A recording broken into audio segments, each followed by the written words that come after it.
Good evening, one and all. Hope you are having a decent Friday night and start to your Saturday.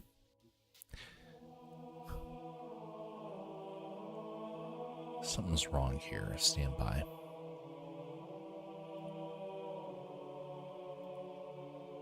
Here we go. All right.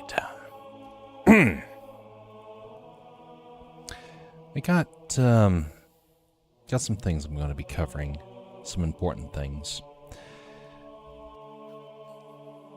We'll be going over that here in a few minutes.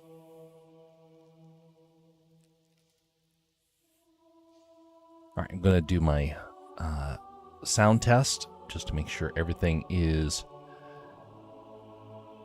good to go. Hello there.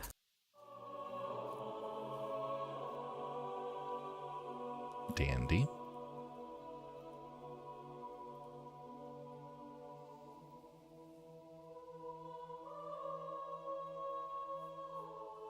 All right.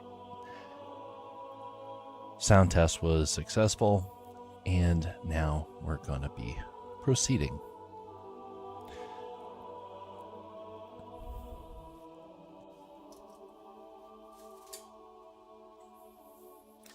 One of the things I do want to bring up, and I'll bring it up a couple times, I'm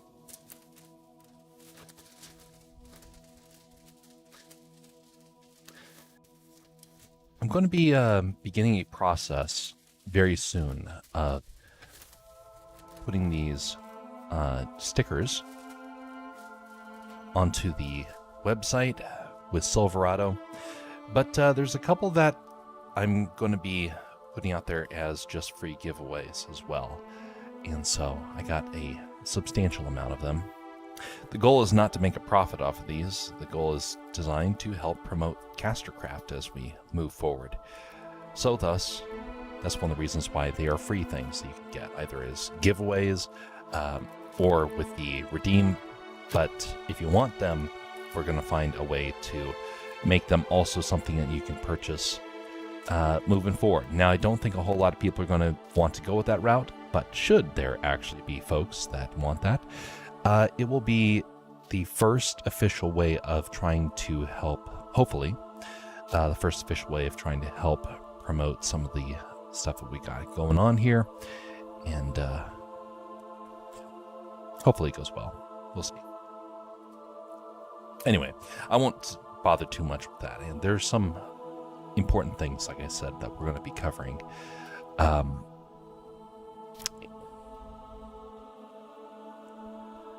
There's something I do want to start with.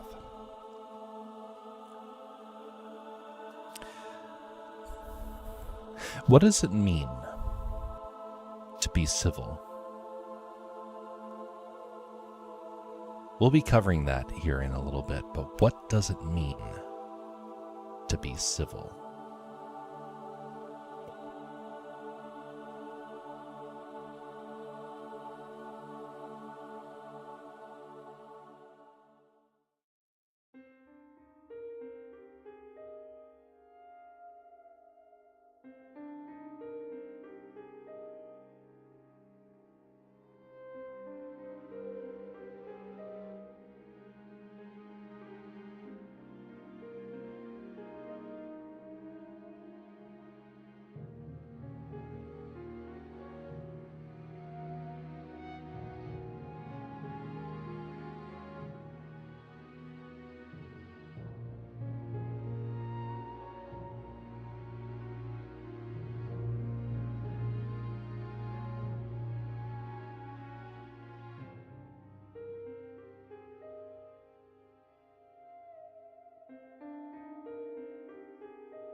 Greetings there, Jersey. How you doing?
Do you make the fire edges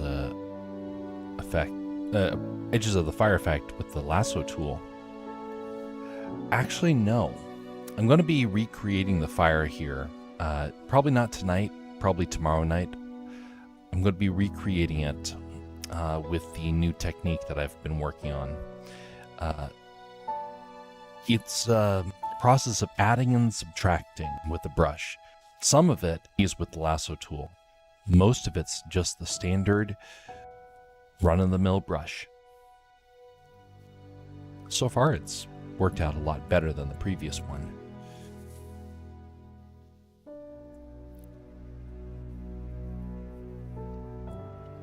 What's been going on with you, Jersey?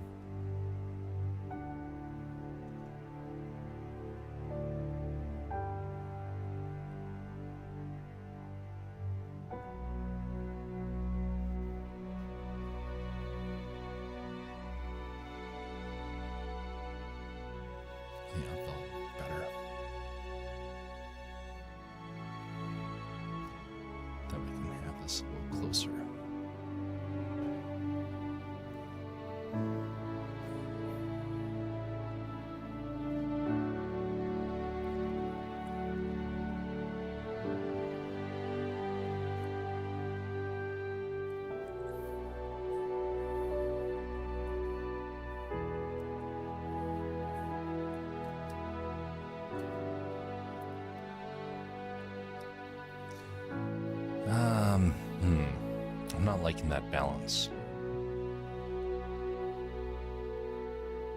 If I bring that in too close, then it makes Yukon too low. Yukon needs to be up here. Oh wait, that's it.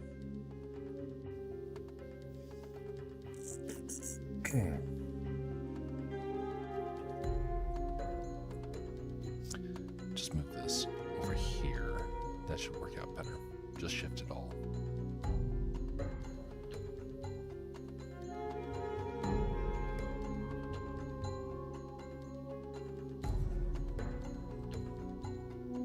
If I can remember what layer I put this on. This is why you want to name things appropriately. Ah, that's why it's not standing out. Alright. Let's merge those two.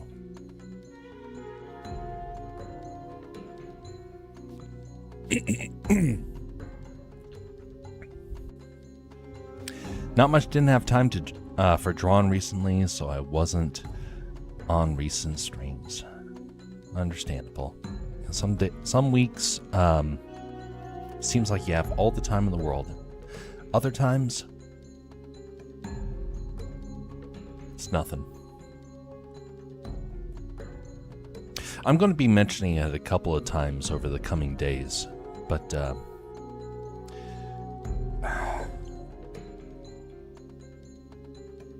I'm going to be leaving Twitch. And I'll go over the specifics in a couple of days, but I'm not sure what the third platform is going to be that I'm going to go to, because I do want to stream this across 3 platforms. Right now we're on YouTube, we're on Rumble, but the Twitch side needs to come to an end. It's been a long time.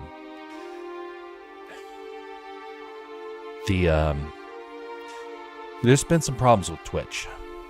I've been complaining about Twitch for a long, long time. Ever since I first got started, I've been complaining about Twitch. Well, this last week was enough motivation for me to want to leave this particular platform. We'll still stay on the YouTube side, still stay on the Rumble side, but it's the Twitch side that's going to have to come to an end.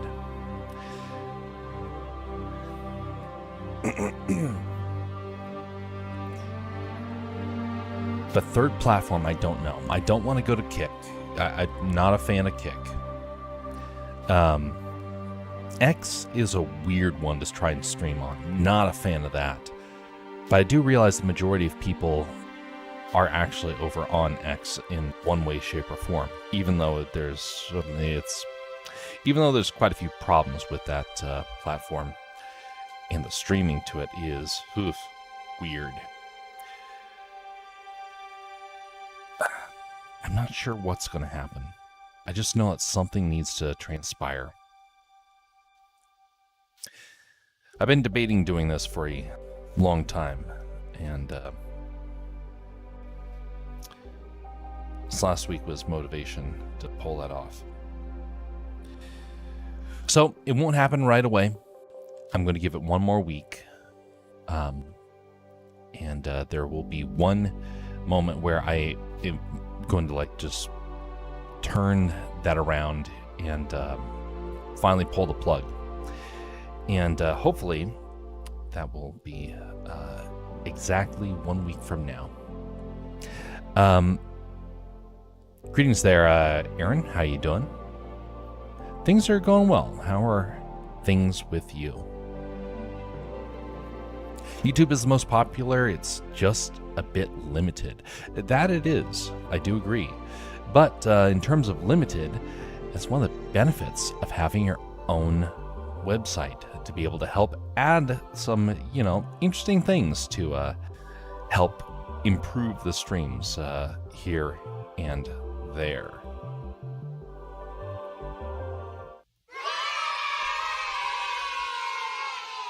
So it won't have the Twitch channel points, but it will have the custom channel point system that I've created, and it will make it a lot easier to try and operate. But everything on Twitch has been, it's had its pros, it's had its cons, but my biggest beef has always been with Amazon itself.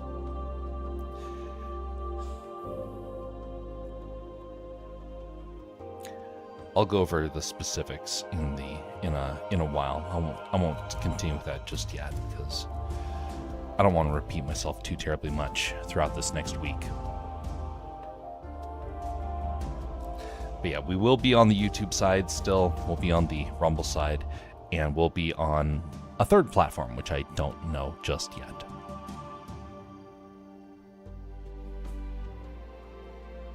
Where's that horse lair? Oh, there we go.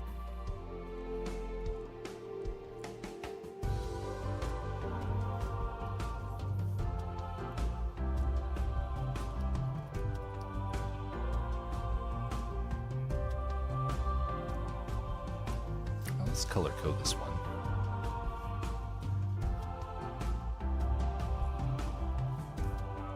So I mentioned at the very start, what does it mean to be civil? There's a reason why I asked that question, because, I want to reiterate that question. We're going to go into that as the topic for this evening. We'll start in probably about 15 minutes for that. But anyway, something to ponder before we go into it.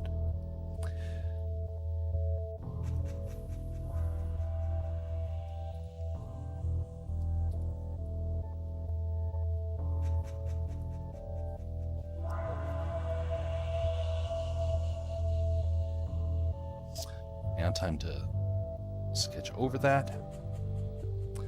It's going to be done in probably 4 passes in terms of the vectors, and then we'll clean it up. Maybe merge the layers together for the actual coloring of it.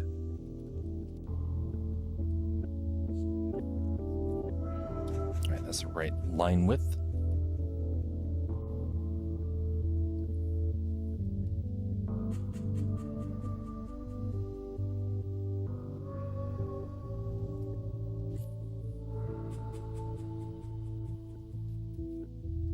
Whoopsies.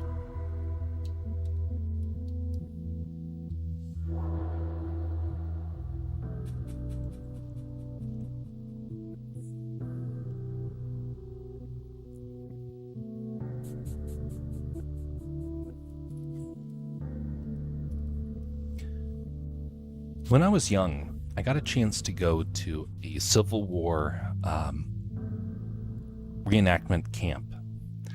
Now, I got to go to several reenactment events, but this was the first time I got to camp and kind of live as if I was in the Civil War. And it was a very interesting experience. One of the things that was weird was we were still in the modern world. And so we were relatively close by to a factory. And they warned us, saying, hey, in the middle of the night, it may sound like there is a T-Rex that is roaring in the distance, and you may hear a deep rumbling. It is not dinosaurs. It is, in fact, this factory that's nearby. And in the middle of the night, lo and behold, there was the deep, winding roar of metal being bent and machined. And it was indeed very interesting, although I did not quite associate it with dinosaurs. But I could see how people came to that conclusion when they were at the event. One of the things we got to learn was what the food was like. We got to eat it, and one of the things that we were kind of surprised to learn about is that they had fruit punch, and it was actually a very common drink back then. And in retrospect, it made a lot of sense. But fruit punch has always been a good source of vitamins and a good way to give their soldiers some fruit along the way without having to worry about trying to have all the fresh produce with them. So they had fruit punch and they had coffee. We hear about the coffee a whole lot, and that's understandable. You want your troops to be bright-eyed and bushy-tailed, but this was interesting to kind of see how it was, well, how it was such an important staple. And then to see it paired with fruit punch was indeed quite something to see.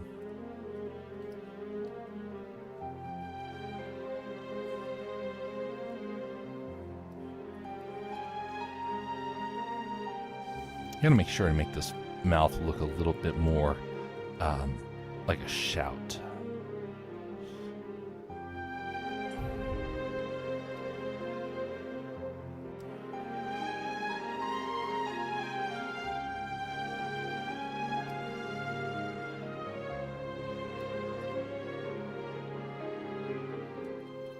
There we go.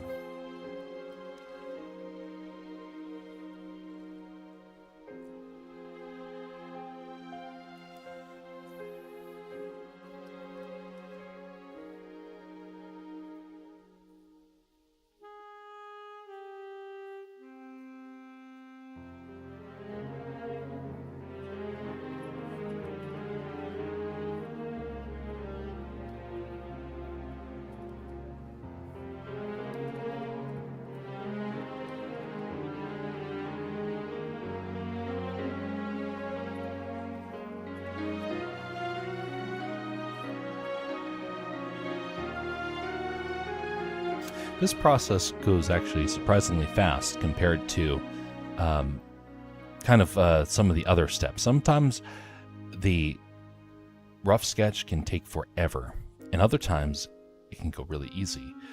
But the line art routinely seems to be getting easier and easier as time goes on. Because especially if you have a good sketch to begin with, you don't have to spend a whole lot of time trying to get the perfect line. But it used to be the reverse. It used to be that I could think of ideas at lightning speed, and I would always seem to pay for it when I came to the actual line art. And it always looked terrible. And so I finally started spending more time focusing on the sketch, and then when the line art came around, I felt a lot more confident with my lines, and I didn't have to worry as much.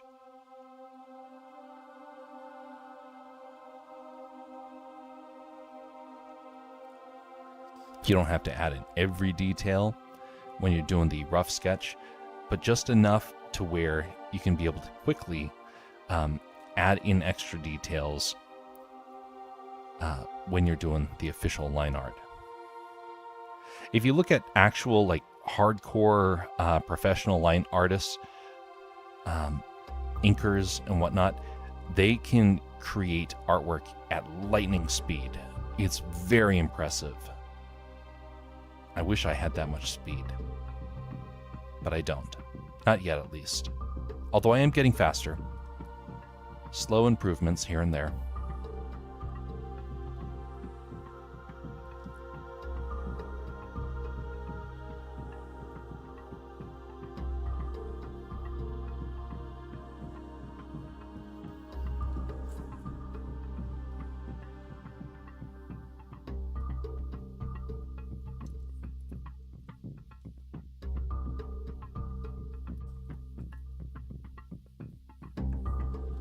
This is going to be the most complex scene that I've drawn when it's all said and done.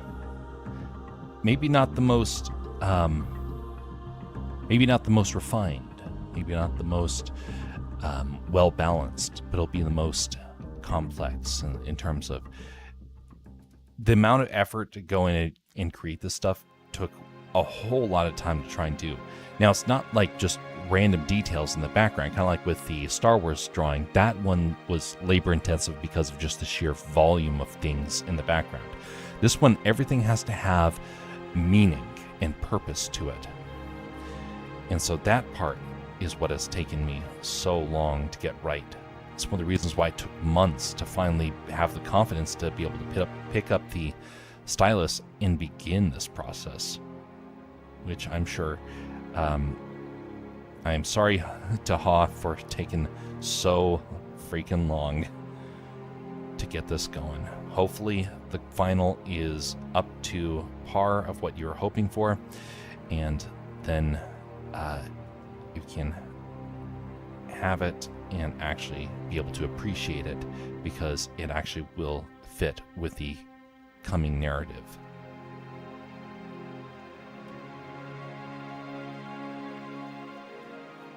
Do you see my rework of the Inkling?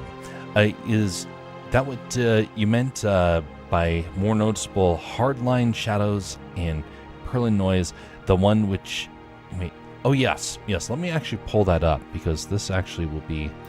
I can actually be more specific about that.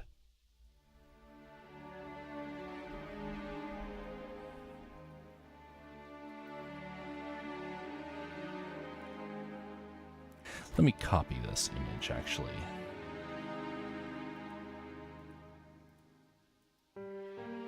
Copy image. Come over here. Let's create a new one. And paste it on in there.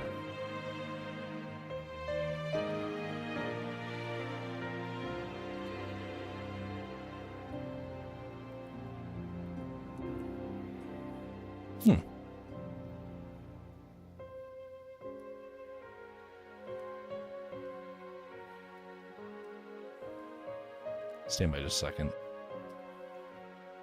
Kind of want to see what happens here.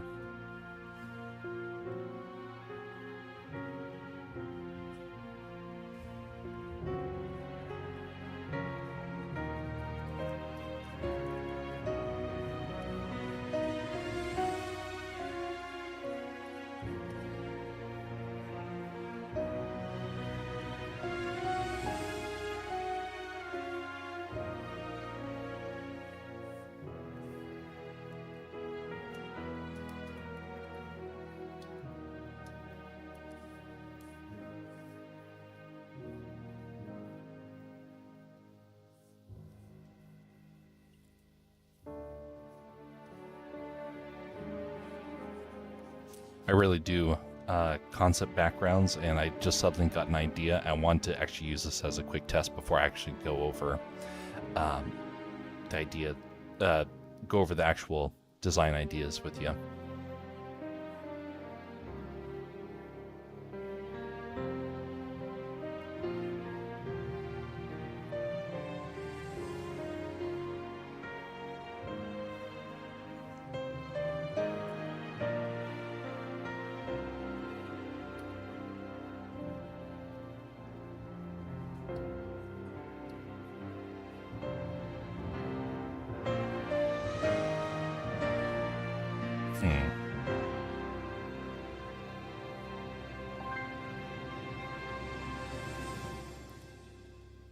Okay, this experiment did not work.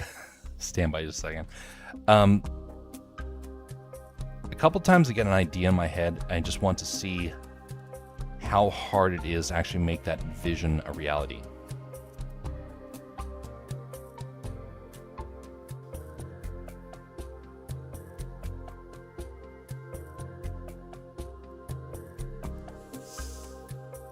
Okay, that's not going to work. It was an interesting little experiment.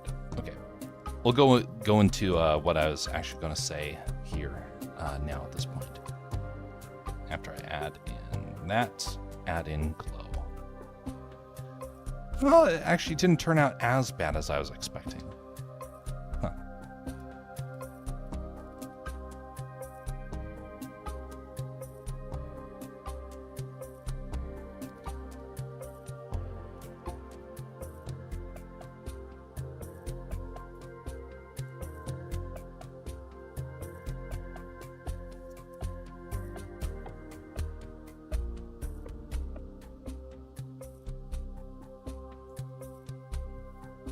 All right, so the line artwork. Let's go over this now. So there's a couple of things that I was mentioning about last time, and one of them was contact shadows.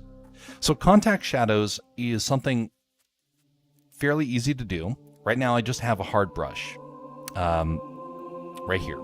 So, sorry, a hard airbrush. I'm going to turn up the brush density. Notice how that looks right there. Doing a contact shadow is relatively simple. You just come in here,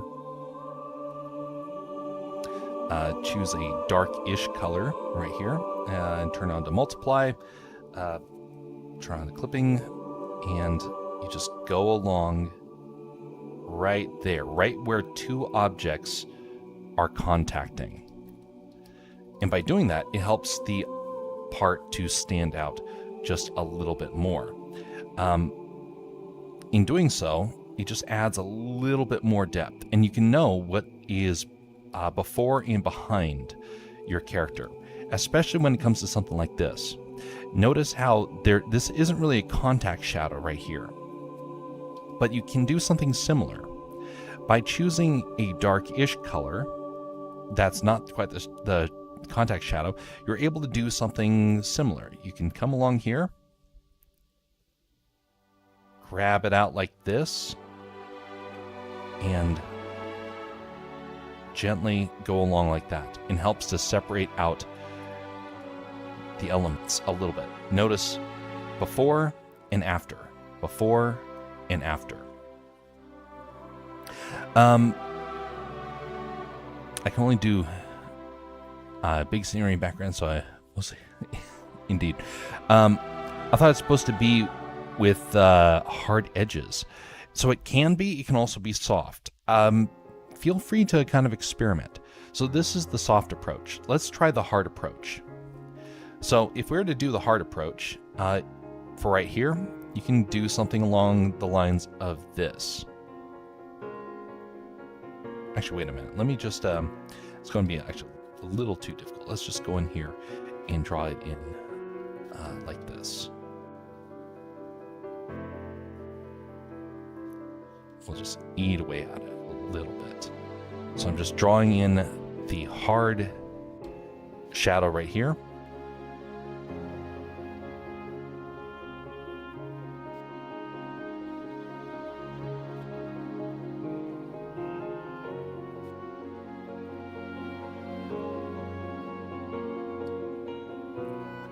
Maybe make it a little thicker down here.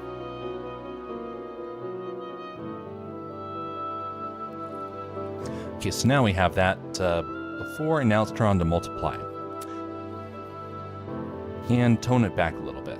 Notice what that does. It still helps to separate it out a little bit more. We've added in extra darkness. The darkness of this shade is not seen anywhere else, other than where you have contact of surfaces or overlapping elements that are going to cast a hard shadow. In doing so, it helps to make sure that we have that separation, and it adds some extra dimension before and after. It's subtle, but it's enough to where the eye will actually start to pick up on it.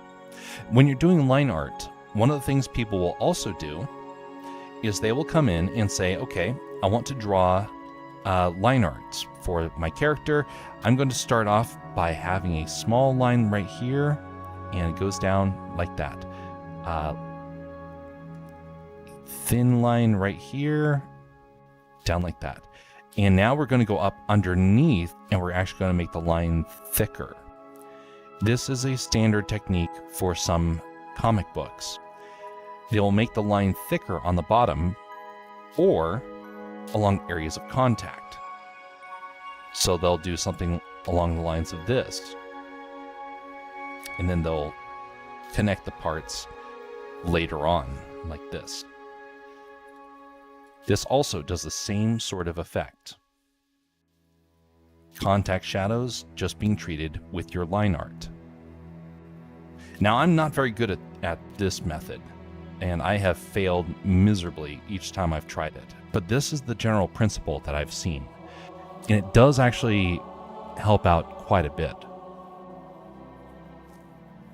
I only reworked the boots a little and the helmet with hard shadows and light. The other thing is that a lot of this stuff is subjective, but one of the things you do want to do is make sure you have the separation of your elements so that it stands out all the more. Otherwise, it starts to feel a little flat. You want your character to have dimension to it. And so, try a couple of different styles. See what you feel works best. Proceed from there.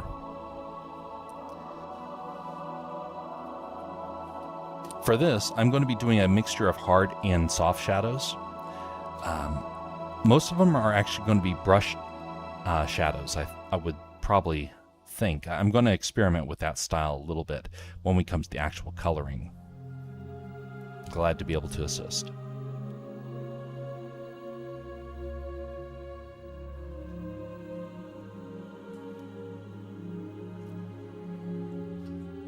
But it is a common challenge for people to try and figure out what sort of method to go with when it comes to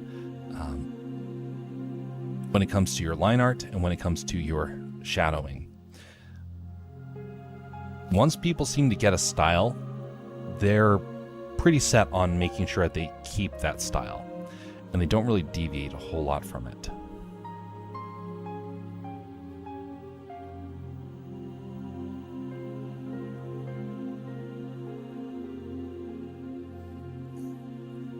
Does this work with highlights too? It does. Now you already have a little bit of it right here, but let's add even more highlights. So let's say we're going to add our highlights. Let's use a different brush though. Let's use this one. Okay, that's the wrong one. Highlight like this. Actually, because of how the background's set up, let's put it back here.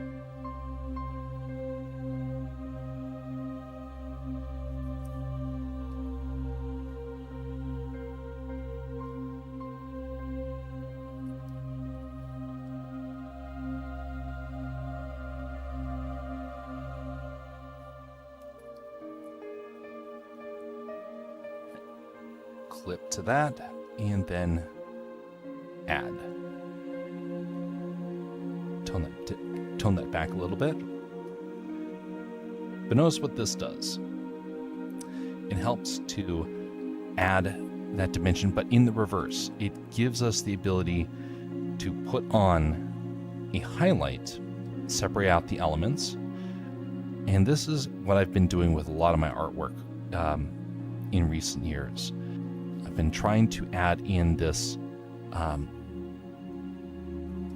hard lighting that helps to separate the elements along the top. Now, some people will do something called hair lighting.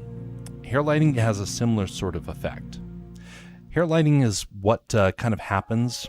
You don't really have it here for your character. You can't really see the hair. But it's something where you have a line that, you have some extra brightness that's added in right here, right where the hair is starting to wrap around the head, that sort of thing. And sometimes it's going to be a lot brighter, and so some people will actually amp it up a little bit like this. And it kind of can be applied in many different locations. And by doing kind of this with a hair light, you're just going around the edges, and it just makes it feel like the world is wrapping around it. So add, glow, and multiply. Yes, those are good ones. Generally, add is good for that sort of stuff, but screen also works. This one is made on one I made with 1 or 2 layers only. There's a couple different ways to try and pull that sort of thing off, and so it's up to you about the route that you want to do. Some people will actually paint this all in 1 layer. It's like they'll come along here and they'll say, okay, I'm going to turn my blend mode around. What is a brush with a blend mode?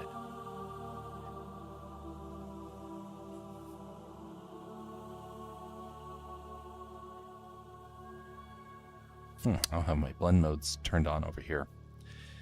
Oh, that's right, because I'm in this type. There we go. Let's turn this to screen. So let's hide this right here. Come back and edit just this. So they'll do something along the lines of this. They'll just paint over top of their object some of these different highlights. And some people, they find this a lot easier to do. Some people think in this sort of manner. Usually people that are physical artists find it easier to paint directly onto your subject. Now let's actually turn this around. Make this blend mode the reverse, so that way you can have the shadow. Wait a second, where'd you go? Blend mode, save. There we go. Blend mode, multiply.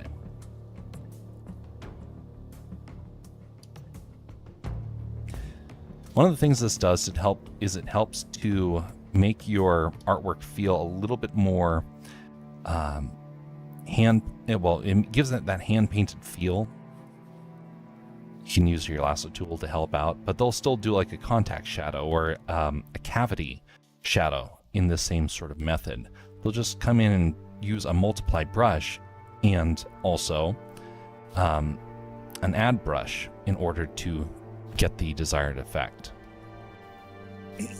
Again, you're adding dimension.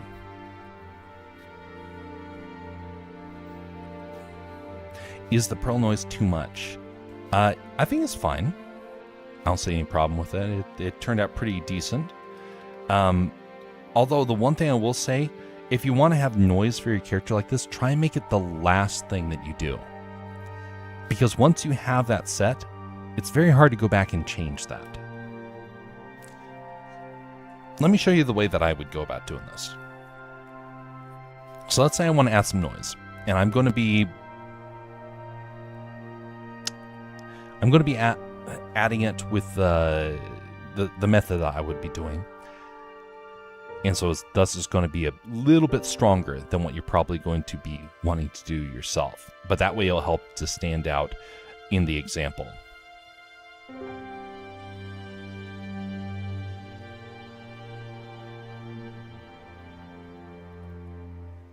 Stock textures.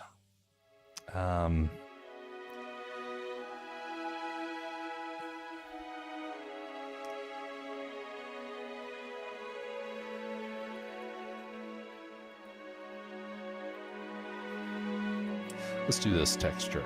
It'll be nice and extreme.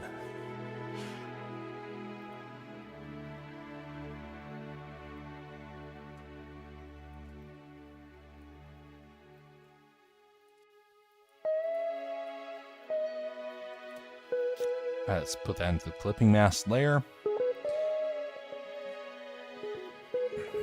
And then let us turn it on to soft light.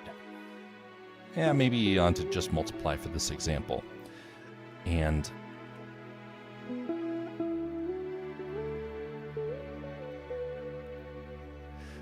see what this does right here? It allows you to create your drawing with a little bit of protection from getting, for an effect like this is the last thing you want to do, or you want to have an overlay. Because then you can come back and say, hey, you know what? I like it for the shadows.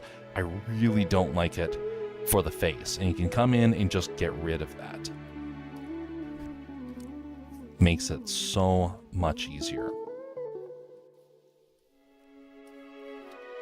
And then you can keep that texture and swap it out if it no longer is serving its purpose.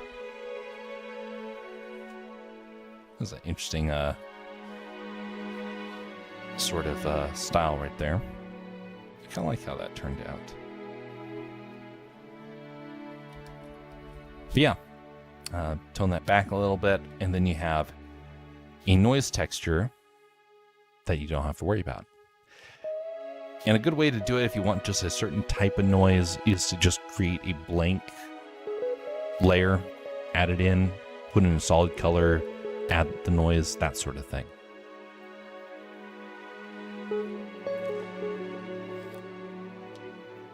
I think I had Pearl Noise as a separate layer, like an overlay, but I don't remember. But either way, this is the way to go about doing it. And then you can, really be able to lean into different ways to add that style in. The noise is subtle. I would say you could even have ramped it up a little bit more, just a tad, because some screens are not going to detect it. And that's something to remember. Some artwork will be hard to see, depending on your platform. There are some things that cell phones cannot readily see.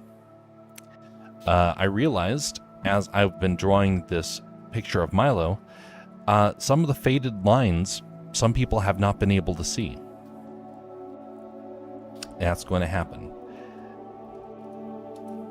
But just remember that if the style is not strong enough, some people will not be able to detect it. But you don't want it to be so overpowering that it becomes obnoxious. In my personal opinion, when you find something that's good, try to go to the extreme and then tone it back. Here's an example. I want to have, let's say I want to have an explosion that is lighting up part of Milo's face. I want to have this explosion right here, like the light from the background. Okay.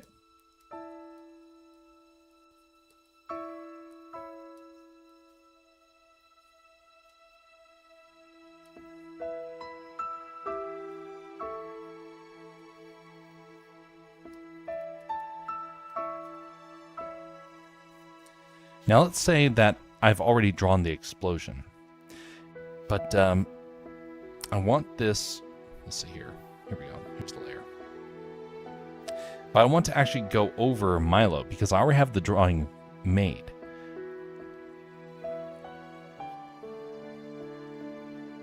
Well, what I can do is I can create the design to the extreme. I can come in here and say, okay, I want there to be, brighter lighting right along here. I want to have kind of a reddish shadow over here. This sort of concept.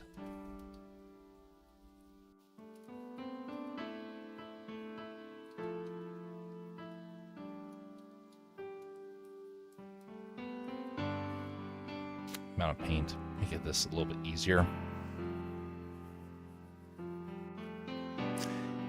Well, now I have my style. I have the general look. It's extreme. It gives kind of the feel that I want. Then I come over here and I just turn the opacity down. And now I have a style that is starting to be formed, but it doesn't have to be at 100%. Tone it back. And you might find that maybe this is a lot more fitting for the look and feel that you're going for. Go to the extreme, pull it back. And by the way, that is a very important technique for all types of art. Go to the extreme, and you will find far more success when you turn around and start to tone things back.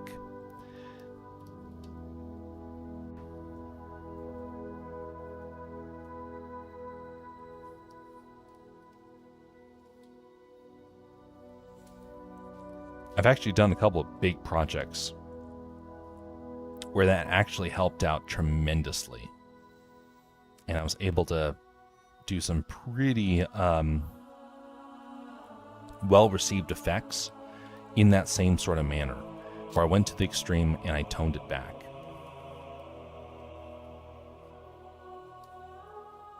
That hand is not correct, but I don't want to spend a whole lot of time trying to perfect it because it's a small part of the bigger image.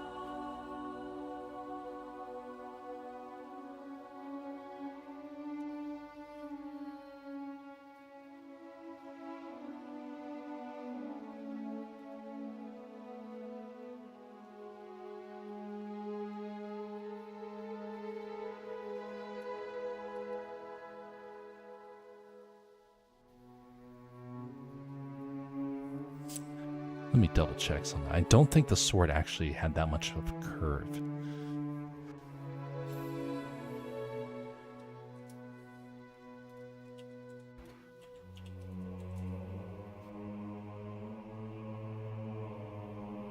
Oh no, it did. It did, okay. I wasn't forgetting. It actually was a lot smoother of a curve. It was like that. There we go. And it was a static shape all the way up to the point. Okay, now this one might be a little hard to do. Trying to mirror another line can get frustrating. Well, that was decent enough. It wasn't so bad after all. Oh, okay, well, never mind. There are problems. Okay, let me redo that. Let me start off by... Oh, everything's frozen.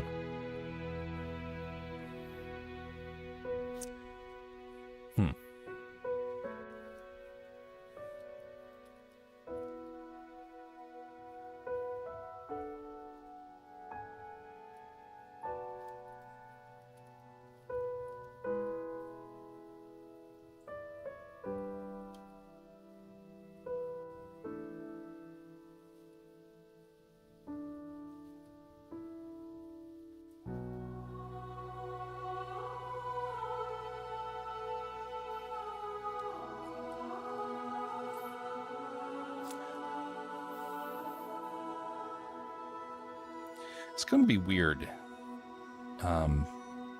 leaving Twitch. I've wanted to leave Twitch for, like I said, many years. I held on because there were a whole lot of people that were like over on Twitch. In recent years, that's no longer the case, thankfully. The number has gone down dramatically. But one of the things I have observed is the rhetoric on Twitch has gotten worse. You might recall I mentioned a while back that I was streaming, and Twitch allowed some messages of self-harm to come across. It was a bot, but it was telling people to go and do terrible things to themselves. That was happening with a bot for several weeks. And I finally just had it. I was like, that's it. I almost canceled everything with Twitch at that point. Hey, greetings, TFS. How you doing?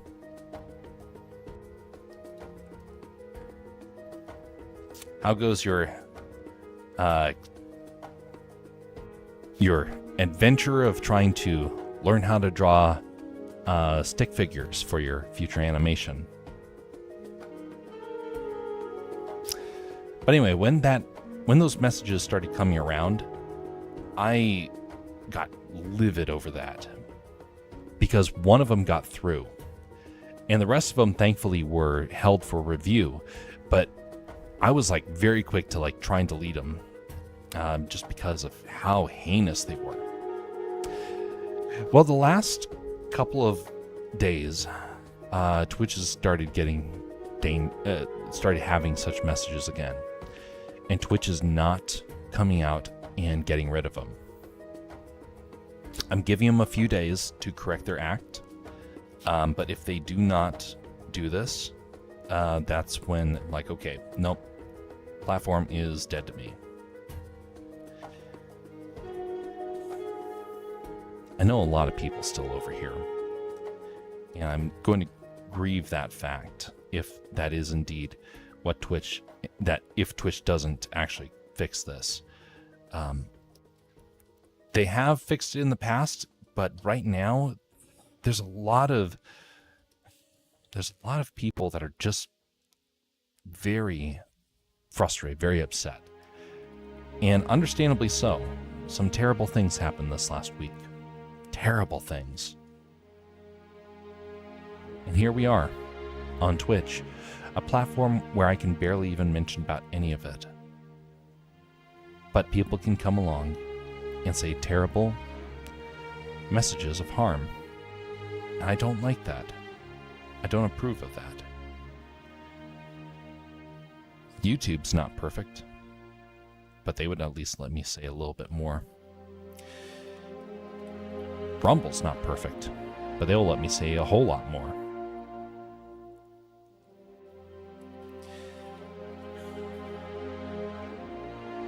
Like I mentioned at the start, what does it mean to be civil? Because right now I am struggling with that. Civility is the ability to overlook an offense, the ability to treat people with courtesy and kindness, to give people a sense of value, and to treat them as, well, basically as brethren. To be kind and considerate. How can you do that on a platform that actively encourages people to say heinous things? How can you overlook it if your message of treating people with dignity and respect can get you silenced, but to have someone come out and say the most heinous, awful things gives you a pass? That's the place I'm at right now.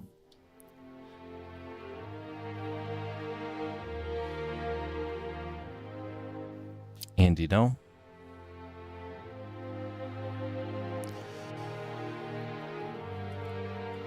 I'm not worried about that, not in the slightest. Like I said, I wanted to leave the platform a long time ago when those first messages started coming across.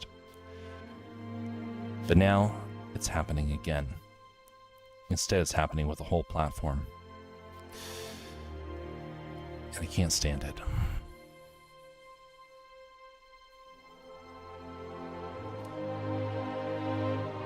I was hoping one day to be able to figure out how to actually learn the process of of stream coding and maybe be able to find a way to do a different concept entirely, but that never came about, and that probably is not worthwhile to try and do. But other people have done that, and I think I want to go and give them a chance. There is a problem, though. It's not a huge problem. I'm perfectly fine just letting it slide. But Twitch is holding revenue right now. I do not have the ability to withdraw it. It's a very small amount, though. It's $40. It's been built up over several months. It's not worth it. I don't need it. Because in the end, money should not be the factor. Ethics should be the factor.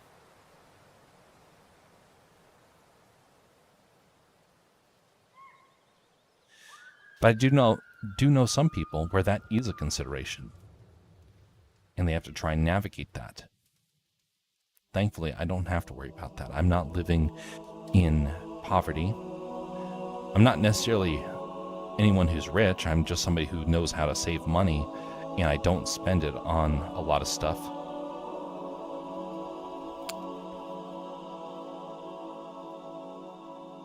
So jumping to another platform, it's not like I'm going to lose anything. $40 is not worth compromising one's ethics over. Nor should $1,000 be, nor $1 million. You should never compromise ethics in order to achieve money. If more people were to do that, I think the world would be a better place. Drastically better place.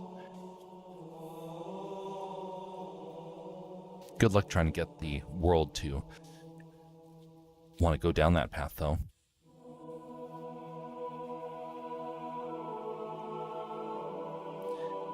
Most people want money. I can safely say after years of earning it and being having to struggle with finances, I do not like it, and honestly, I don't really need it in the same way that others do. I need it so I can be able to do projects, to be able to make stickers like this. That's what I want money for. I'm not looking to try and retire. I'm going to probably, my goal is not to retire in this life. And so thus my desire for money isn't for that. I don't want to use it to go on fancy cruises or anything like that. That'd be a waste of money. And so I don't have to penny pinch. So in that sense, Twitch has no hold over me.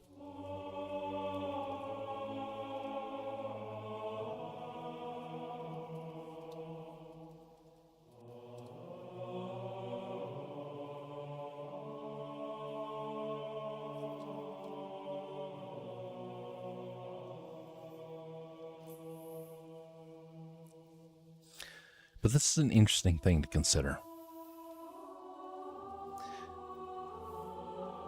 What if there was somebody that you knew and cared about, and you weren't allowed to even bring that person up? What would you do?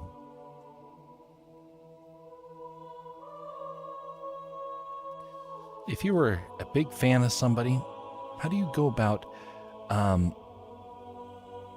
even mentioning when there's something very important that needs to be covered? And then a platform comes out and says, hey, if you go down this route, we will deplatform you.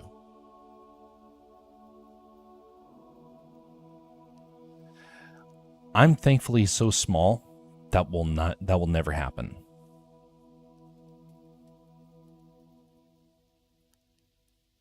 And if it does, well, it doesn't really matter to me.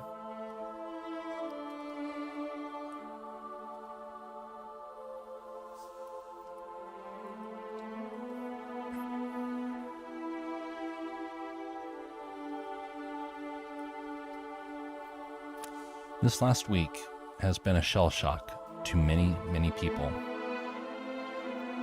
It's important to maintain decorum, honor, civility, kindness.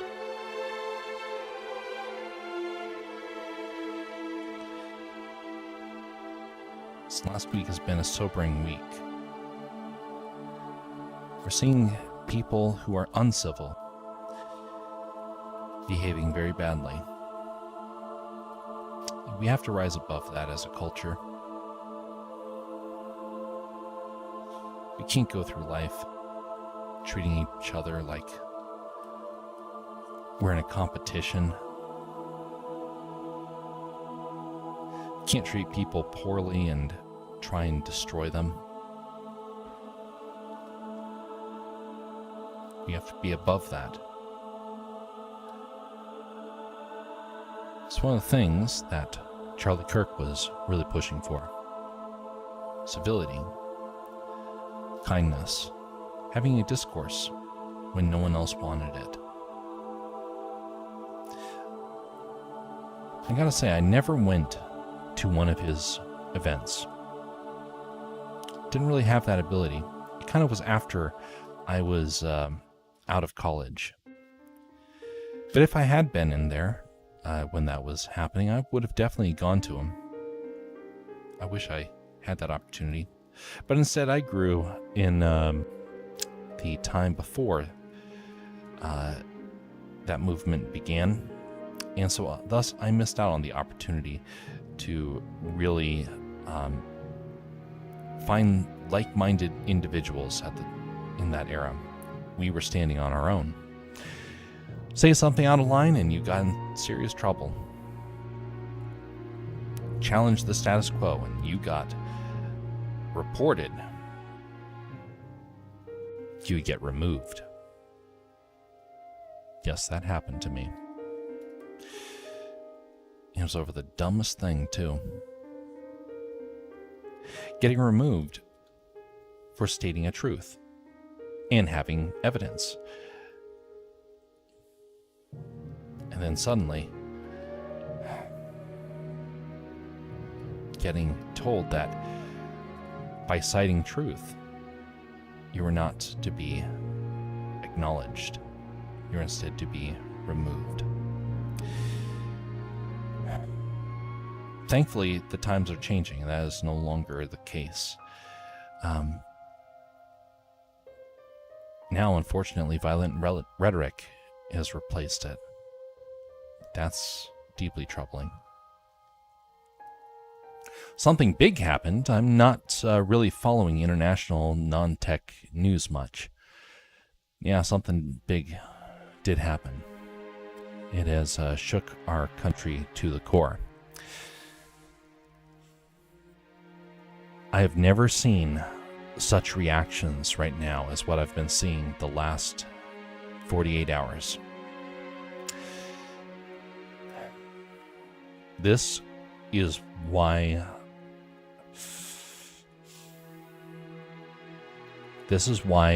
I have to leave Twitch eventually. And that's why later on this week it will be taking place. This guy was brutally taken from this earth. The only crime that he had ever done was sit down and talk with people, have dialogues.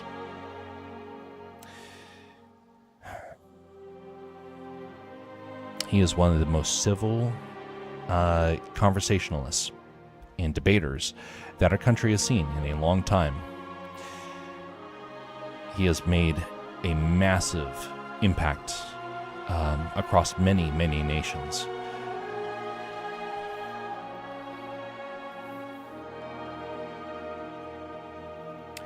If I go to the wrong channel here on Twitch and I were to say his name, I would be given threats. If I went to certain channels here on Twitch, I would be threatened with legitimate potential for harm. And I'm a nobody. There are many people right now that are being threatened. It is the most sickening thing. He's well worth looking into. Not everyone's going to find what he has to say as inspiring, but one thing you can always be sure of is that he had great debates. His name was Charlie Kirk. K-I-R-K.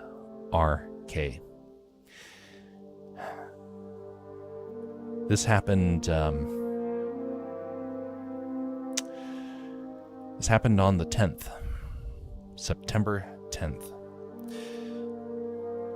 He was at a school giving a conversation, and somebody who hated him decided to make it a trap. It was a public spectacle in front of thousands of people.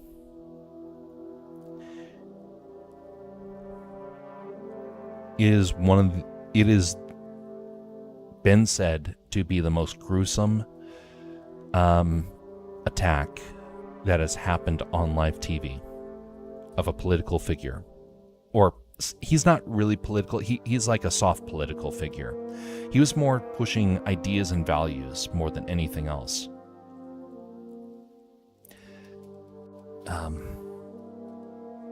But yeah, the reaction has been shocking.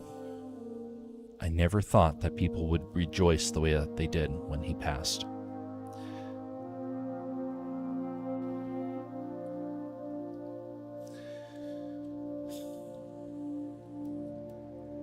It's a shame because there's been a lot of violence this last week. There was a church that was attacked last week as well. There's a poor girl on a subway, on a train that was attacked. A couple others as well.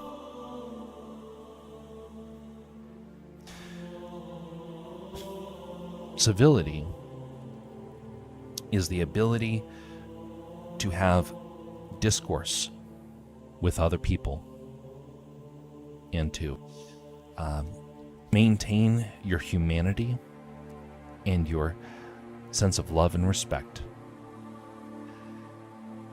To be able to stand your ground and yet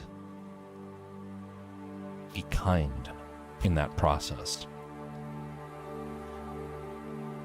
That is what Charlie Kirk's legacy was and is. He has changed probably more people in the last 10 years than any other figure outside of a president.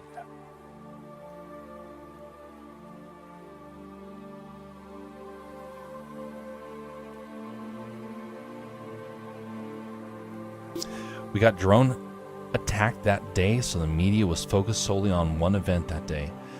Oh, I remember hearing about that. I did not, kind of similar. I did not pay attention in that way because we were dealing with one of the most shell-shocking events in our culture. The reason why this is so troubling is this was a deliberate, very intentional terror attack. Very intentional. Much appreciated there, Jersey. It's definitely worth looking into for anybody who likes the world of debating or likes hearing about hearing about ideas that are outside of the norm. Two drones landed 30 minute drive away from me. Oh my. That is close.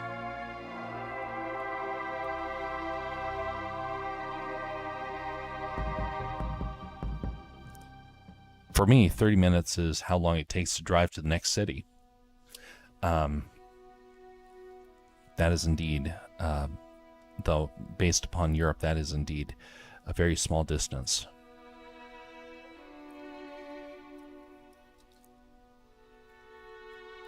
Well, I'm glad that it didn't hit your area directly. I'm gonna have to look into that.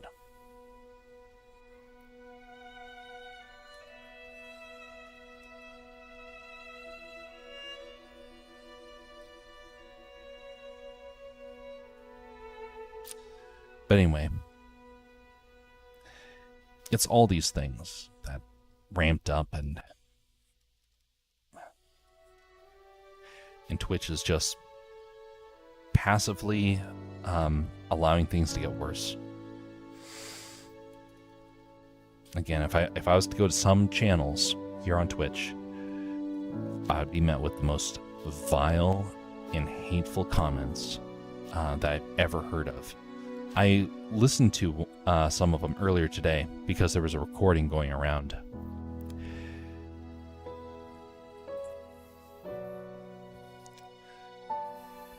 The words themselves were about as vile and disgusting as you could have imagined. And it was calling on other people to do terrible things. It's like the one time where we need people to be kind and considerate, to be willing to forgive, and then they're allowing that. I do realize that it's going to make it very difficult moving forward, and in many ways I've had a lot of relationships over here on Twitch. Thankfully, the other platforms are slowly growing.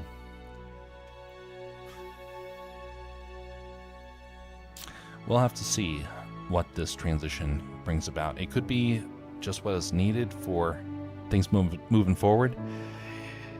It might not, but it's gotta be what happens. Get out of here, bot.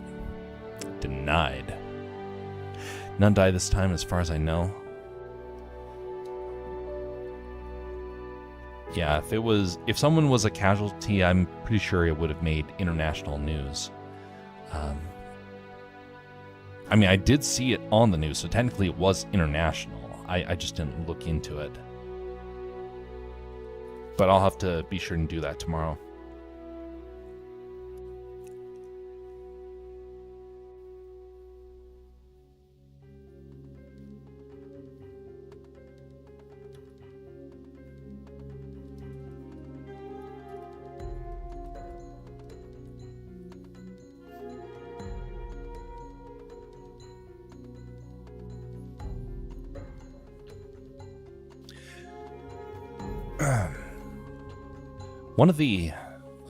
One of the ways that I have seen people changing, though, in recent years, I think a lot of us are getting wary of what evil looks like.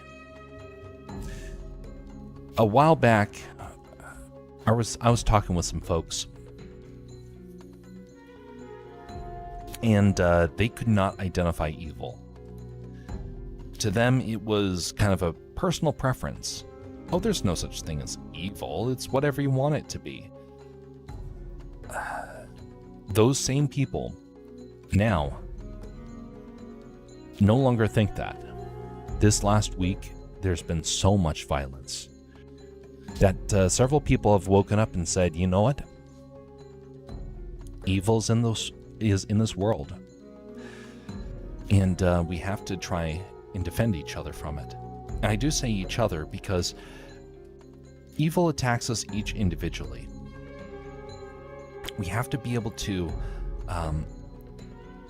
help one another, lest the devil try and get a foothold with any one of us. Together, the devil has his work cut out for him. But when we're alone, he has the advantage.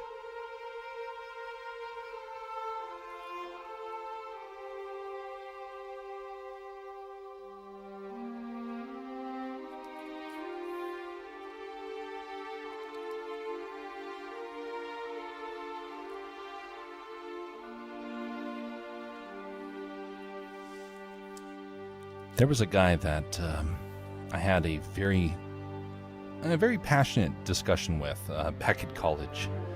He was adamantly opposed to the idea that there was such a thing as evil. And I said, well, what if there was somebody who tried to do harm to you or someone you loved? He said, oh, well, that doesn't count as evil.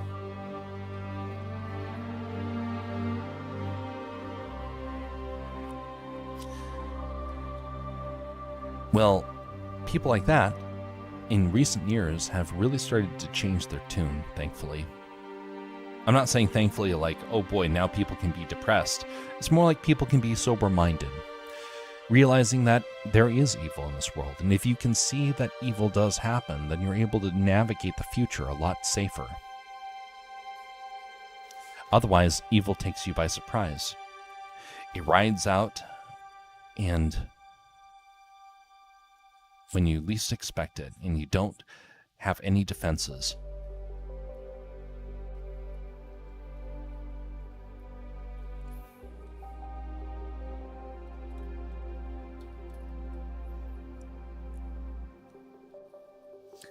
the devil longs to separate us from those we love and separate us from truth.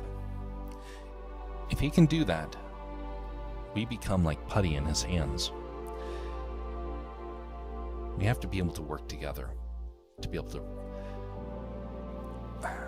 to encourage one another.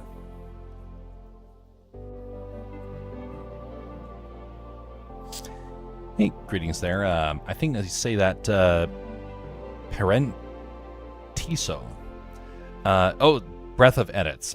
You've changed your name. Okay, I recognize that. How's it going, Breath of Edits? Or Parentiso. Parentiso. I think that's how you say that. My apologies if I'm messing that up.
By the way, we ended up reversing today's stream and tomorrow's stream.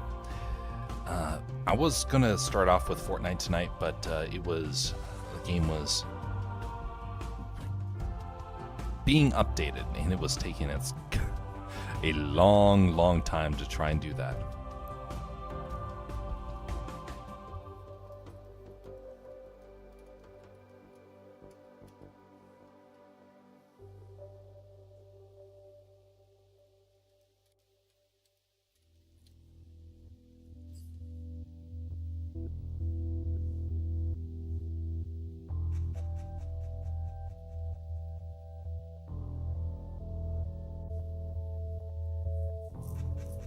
I'm going to try and do this in a style I've not done before,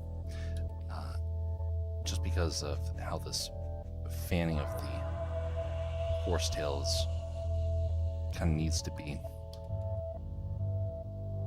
This could be successful or it could be a failure.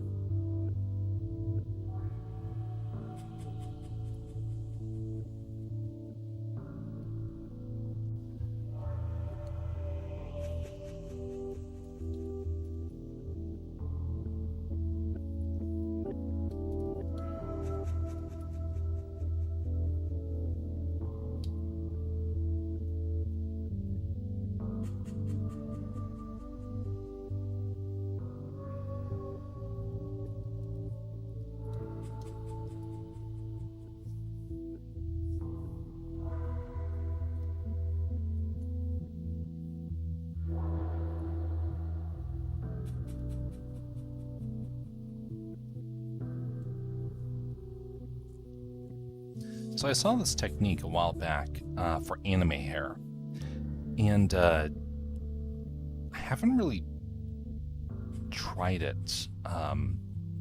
It's like I followed along with the tutorial once. I never bothered to actually try and implement it. You basically design the shape, and then you cut into it like that. Then you add a couple of other details to help add, well, not from there, to add a little bit of the strands back into the overall shape.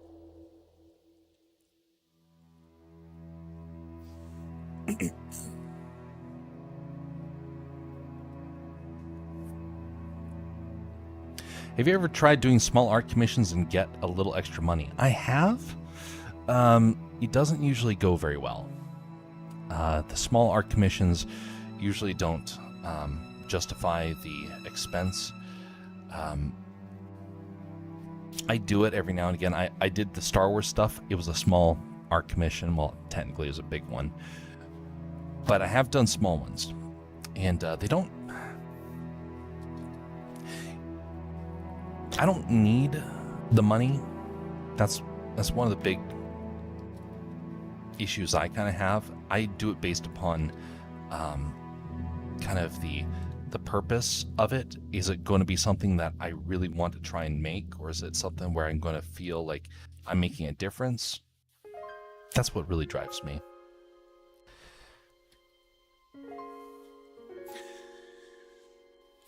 You could say that this right here is a bit of an art commission. I've done some smaller ones. Some ones that took me just 2 hours. Others that took me a little bit longer. But I lost that ability back when I was just getting out of college.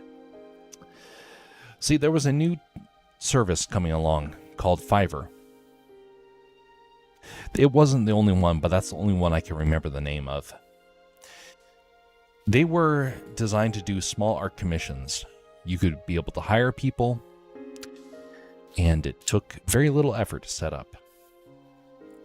I got some of my first commissions that way, and it quickly ended. Not because I wanted it to end or anything. I was outbid. I couldn't keep up.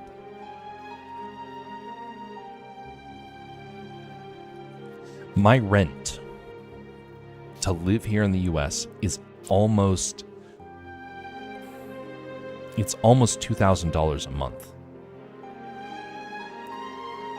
I have to make a minimum of like $200 in small sketches to justify taking some time off every month to try and do it.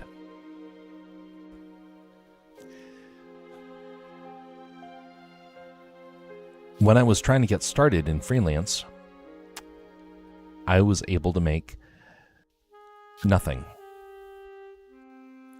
I couldn't afford anything.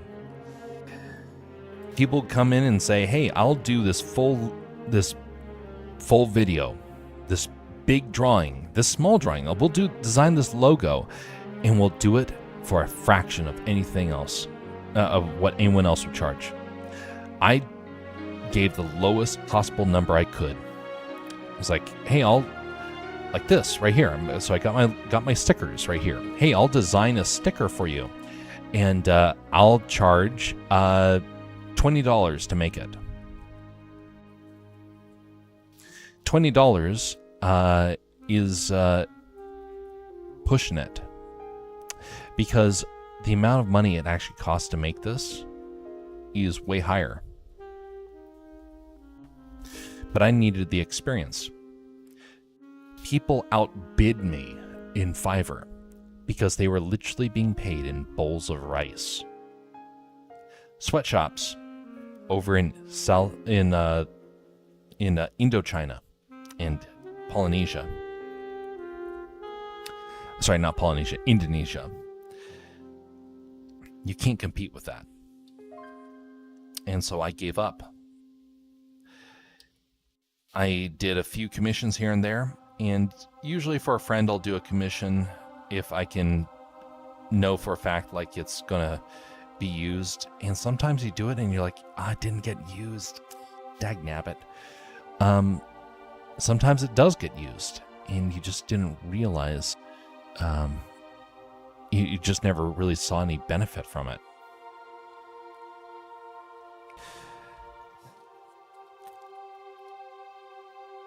I kind of gave up last year doing that stuff because I could no longer do it. It was too expensive. Because you have to remember, every time you do something like that, you get taxed. The taxes were too high. I was getting taxed more than I was making, let alone. So basically, I might as well have just done it for free. So that's one of the reasons why I came up with the art commissions that you can do with channel points.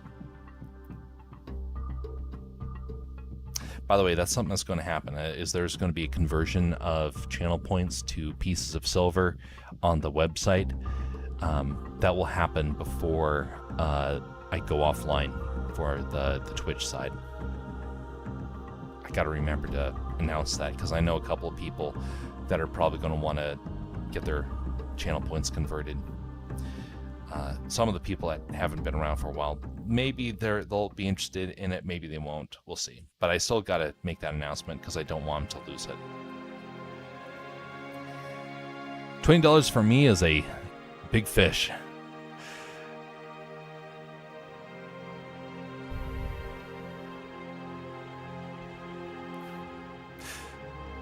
But we pay like $250 for rent. Oh my goodness. $250.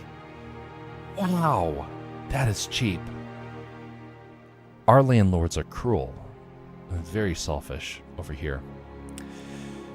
They keep raising rent. They raised my rent $250 this year. They raised it.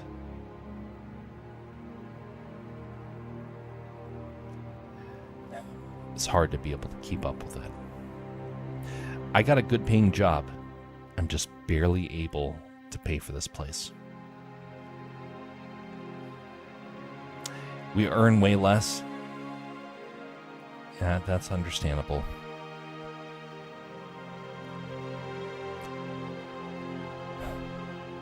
Ooh.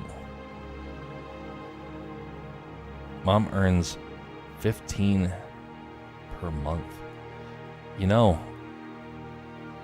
I know people that earn that much here in the States, and they still have to deal with the rent.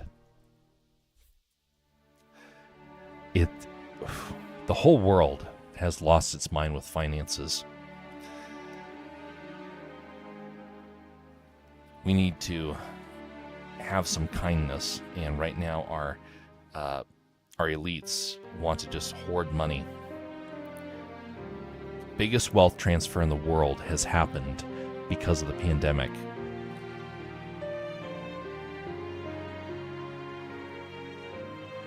We need some kindness again. And people like Jeff Bezos is not a kind man. Yeah, it turned out pretty decent. Right, gotta cut this off right here because it's gonna need to be filled in.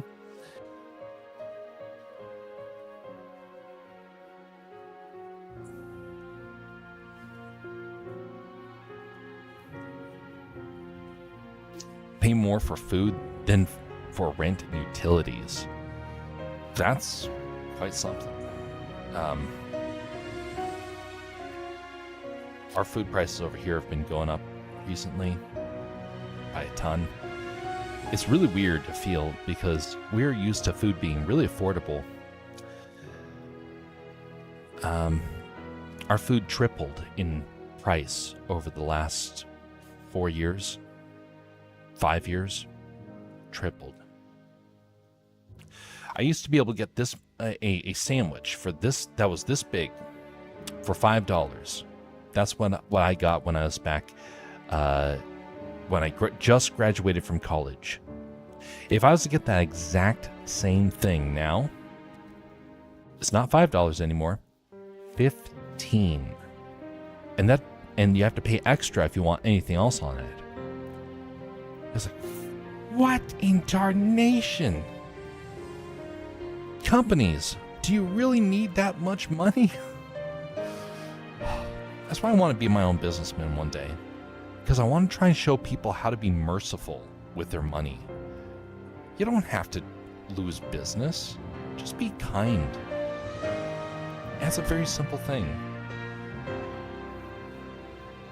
Oh, I didn't do the reins here. Gotta make sure to do that. What a weird world right now. A lot of very wildly greedy people out there.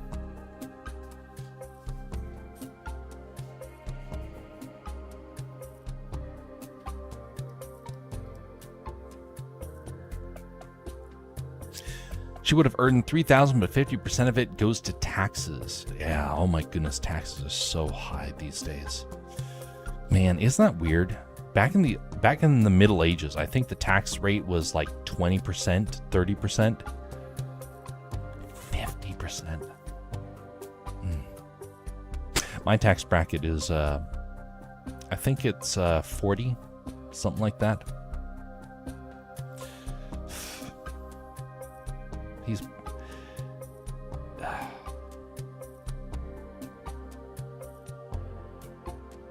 What are companies thinking? What are governments thinking?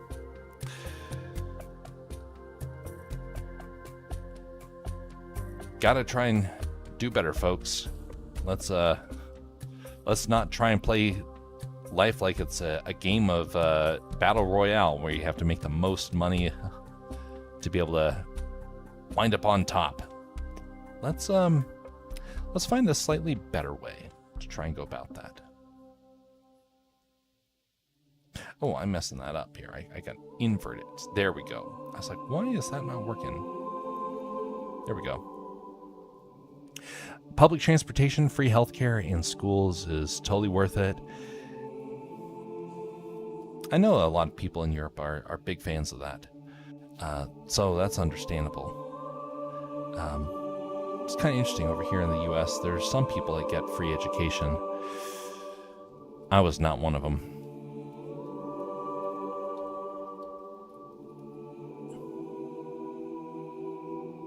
College was expensive.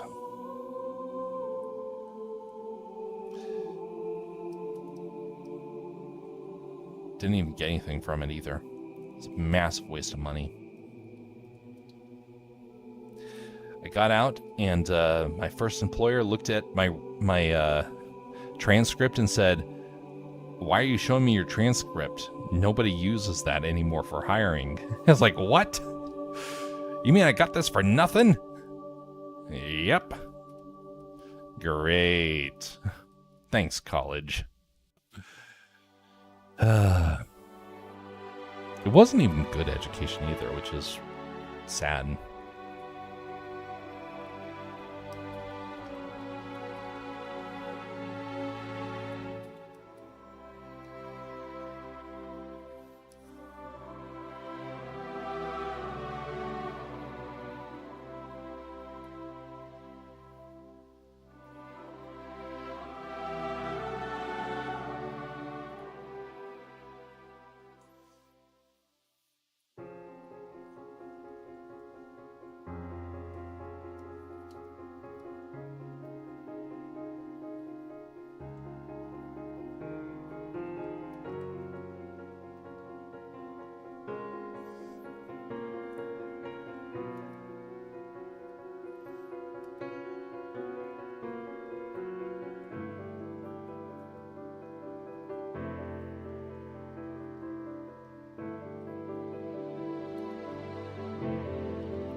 I'll tell you what, one of the things I really miss about Europe was the public transportation. I don't know if it's still the same way that it was back then, but it was really good when I was living in Europe.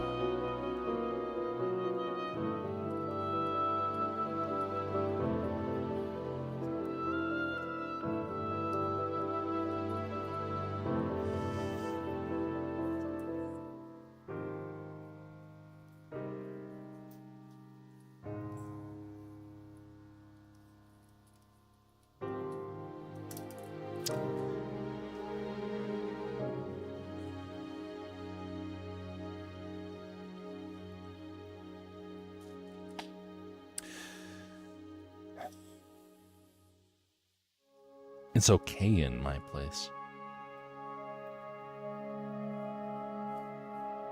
Even trying to make it free. If nothing else, it's fairly affordable as a whole. Traveling around Europe was very cheap for us. There were some things though that it would get spendy in some occasions.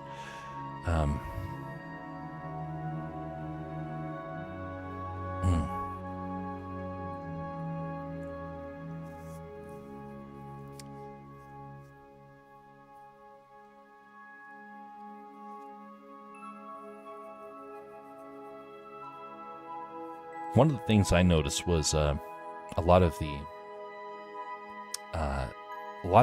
tech stuff I noticed was super spendy when we were living over there, or at least it was where we were. Everything else was like super affordable. And then it came to tech stuff, and the price went way up. I'll tell you what, though, I would prefer having lower end tech and more affordable housing.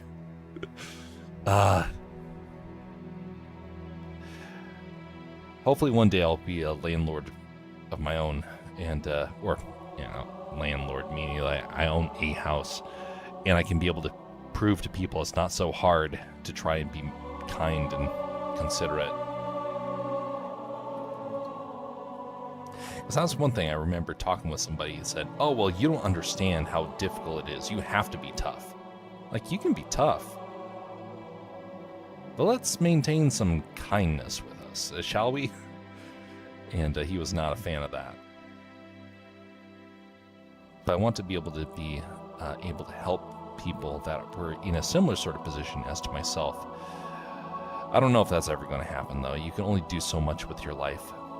And maybe that will be what my lot is. Maybe it won't.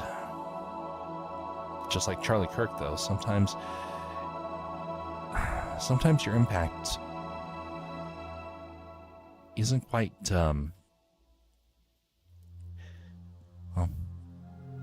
sometimes your impact happens early in life. Sometimes it happens after you. His impact continues to grow.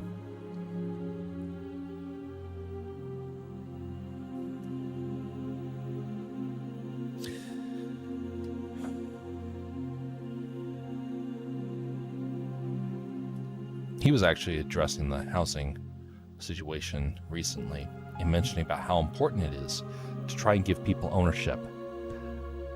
Because as he put it, people care about the well-being of their nation when they have a stake in it. And if they don't have a place that's their own, if they don't have their own family to be able to care for, then they start to become cynical about the world. And so in his view, it was important that people start addressing the housing crisis and say, you know what? People's health and well-being starts in the home. And it's worth helping to make sure people even have a home. Which is commendable, because a lot of other people in his space didn't want to even address it. And he took the time to bring it up. And he did so with kindness. He was a very dedicated and godly man. And he was becoming even more so as time went on.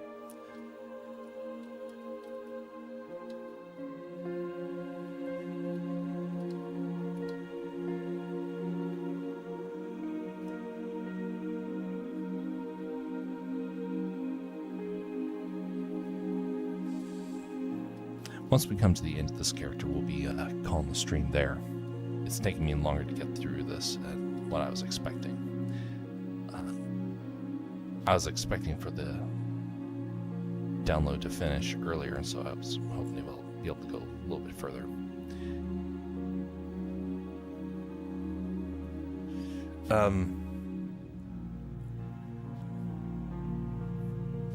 It's cheap, but it's just annoying to figure out the tickets and stuff. Oh yeah, I know what you're referring to. Sometimes they can get very complex, depending on where you're traveling.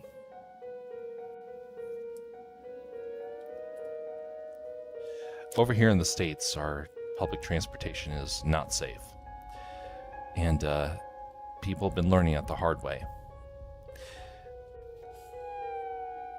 It's one of the reasons why Americans have cars everywhere we go. It's not just because we like to have the freedom to be able to travel wherever we want. A lot of it has to do with the fact that our public transportation is so bad. If you don't have a car, most businesses won't even consider hiring you. So if you're just getting started in life, you are expected to have to buy a car.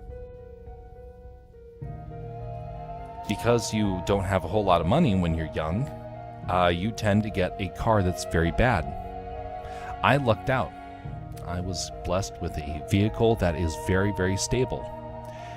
It was not flashy or anything like that. It was reliable, and it's still going. And I don't have to worry about it a whole lot. But that's an expense that a lot of new professionals don't know how to get around, because how can you afford something if you don't even have a check? You are expected to have to buy something and your credit isn't high and you don't really want to go into debt. It's a really messed up sort of system. And thankfully, within the last few months, people are actually starting to question it for the first time. It's like, finally, people are starting to say, hey, this is bad. Why are we doing this? We're ruining our youth. It's like, yeah, well, it's like people were telling you that for years. And now people are finally waking up. It's like, whoa. What our youth have been telling us was actually true all along, and we thought they were just complaining. No. Not complaining. I mean, some of us were complaining, but a lot of us also were just saying, hey, you know what? System's broken. Can we get some help? Can someone look into this?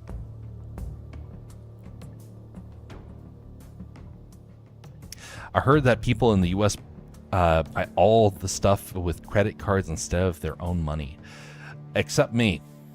I refuse to use credit cards as much as possible. In fact, the amount of credit that I take out every month is $5. Oh, that's for my X account. Literally, that is the only credit purchases that I have. Everything else I pay with cash. Because when I bought a car, I had to buy it with debt. I had to buy it with credit. They said, don't worry, it's 13% annual. 13% annual increase. So, question. In English, what does annual mean? Well, as we know it, the word, let's see here. The word annual means 1 year. Or in other words, one time a year. When I got my credit card, when I got my car on credit, they said annually it's going to cost you an additional 13%. Meaning that if you had a car that cost you $10,000, 13% of that,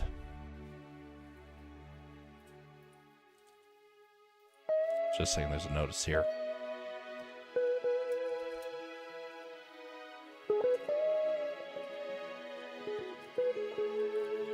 So anyway, 10,000.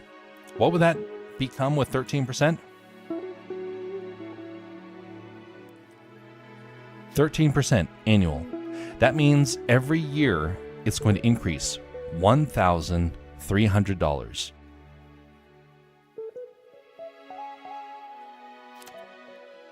I believe them. That was my mistake. See, when they said annual, the credit card company had small text afterwards that said, oh, annual, meaning every year it gets reevaluated. Wait, what? What does that mean? Well, it means that this 13% gets added every month. So, in other words, that would be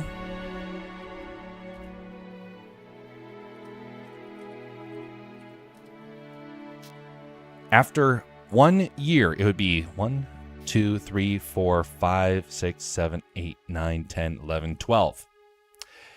Meaning after 1 full year, you're paying something that well exceeds the car's price. If you did not make any payments at all, it would exceed $43,000 based upon what they did with their money, based on what they did with the numbers. $43,000. And when I started seeing the price going up, I was like, I got to pay this thing off immediately. Otherwise, I'm going to be broke. I went to my parents to even show them because I was like, there's something off with these numbers. They're like, no, it's not a big problem. They looked at the numbers like, that's weird. I called out the credit card company and said, hey, there's something weird about this. And they said, oh, our mistake. Oh, we didn't mean to do that for you. Oh, that should never have happened. Oh, don't worry. We'll put you back to a more reasonable 3%. Why did he put me at 13 to begin with? Oh, silly us. We added a 1 before the 3. So are you going to give me the money back? Are you going to reduce the amount of debt? No. That's our money now, you idiot. I hate credit card companies. I refuse to buy anything with credit. I don't have my own home because I refuse to go into debt. Or if I do have to go into debt, I'm going to make sure that I go into as little debt as possible so that the credit card companies do not make any money off of me. I'm very stubborn. But as those who have been seeing me for a while know, I'm incredibly stubborn in all ways. And so, what else is new?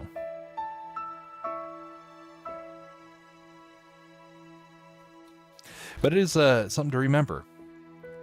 Big companies don't really want to help you. They want money. They want things for themselves to.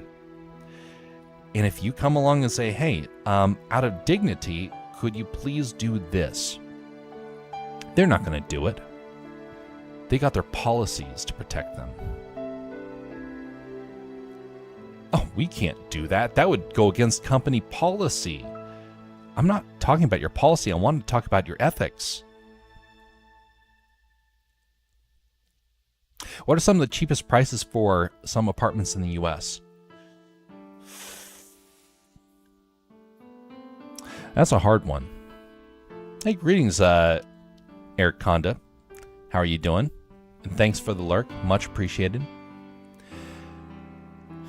The cheapest price for an apartment in my state is $800 a month. And when I say cheapest, I mean you're talking about a shoebox. It's a rat trap. You're afraid that the place is going to combust into flames the moment you step out of your door.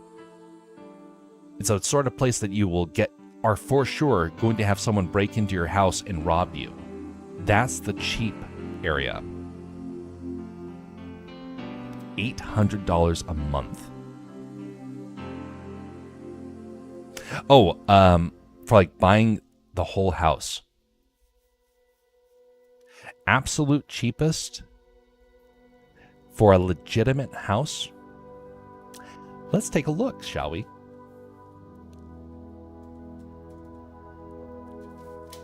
I've been looking at this on a regular basis because I'm trying to find a place that's affordable.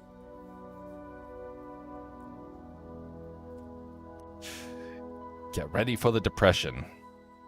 We're going to go to buy.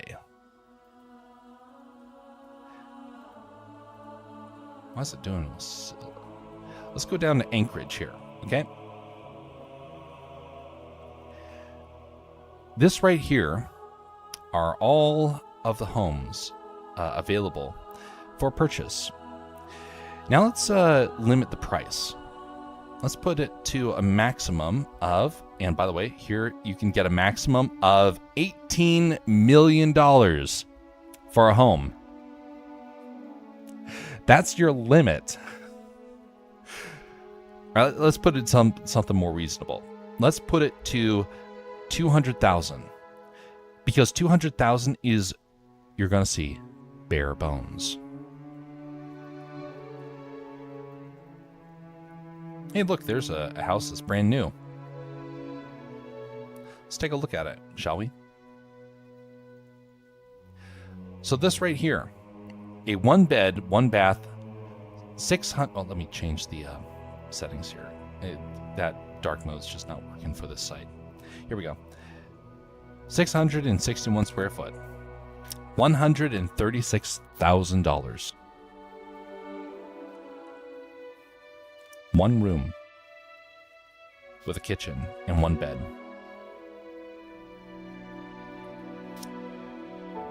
By the way, that's in a bad neighborhood. This whole area up here, very bad neighborhood. This is the area where you are for sure going to get robbed. So let's go to an area where you're less likely to get robbed. Okay, that's not an option because that's a lot. We want to find places that are, where is it? Home type. Get rid of the lots. 2 units. All right, there's no price on there. Okay, we got this. $185,000.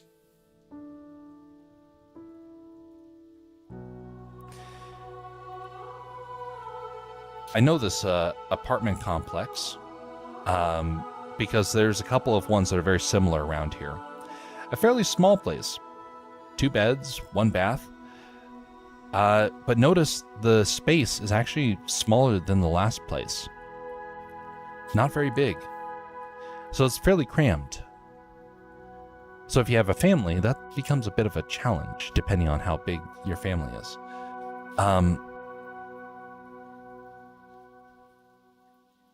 That's a pretty reasonable price, but here's the thing. You're forever in an apartment sort of structure. What if we were to look for a home type that is not an apartment, which is very common for the US? Well, now you're looking at something like this. A place that is twice the size of the previous ones. But notice there's a problem. Notice right here, there's a hole in the roof. This is common. This is very, very common. The homes are falling to pieces. There was one place where half the building was covered in mold and rot. And they were charging $200,000 for it. It's like, this is health code violations. That becomes a problem. Like, this stuff is spending. Now, granted, the prices have gone down. They were higher earlier this year. They were very high.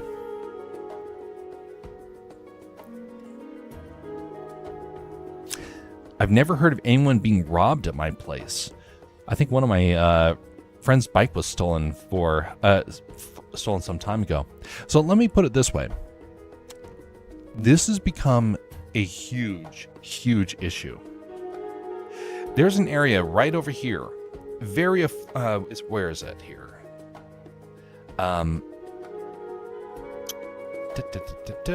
Okay, going along here.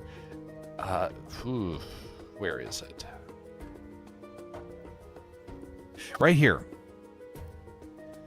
You can't see it right here, but there is an apartment complex that is very affordable. Oh, look right here. I think this is it. Maybe. Yeah, I think that might be it. Or at least it's very close to it. I went there and there were gangs out front. People get mugged around there. I saw a man chasing after a goose, killing it on the street. Another man got attacked and was hauled off to the hospital. Do you really want to leave your home if those people are outside? Like, I drove by and literally saw the guy getting mugged, and the police were rushing to the area. I drove by a little bit later, and there was a guy being put onto a stretcher. The guy that got attacked. There's druggies everywhere. There's a reason why they keep the price down here. That's not because it's cheap. It's because no one wants to live there. On average, you're talking $200,000 to $300,000 as the cheapest. If you're talking for a family home, you're talking $300,000 to $500,000.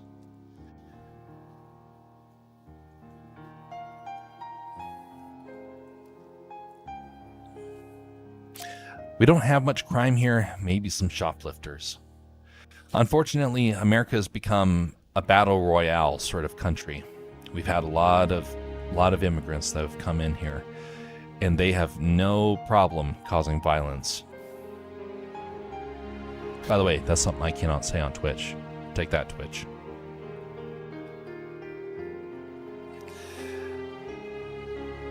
Especially when you see somebody bleeding in front of you, and you have to be the one to call 911 and say, hey, someone just got attacked. And you're trying to help the guy up, and the guy realizes that you've just called medical emergencies, and he knows the cops will come with them, and he quickly stood up and walked away. And I was like, but the guy's face is bleeding. His nose is broken. And he was knocked out. And here the guy is walking off because he realized that it means the cops will show up as well, and he doesn't want to be found.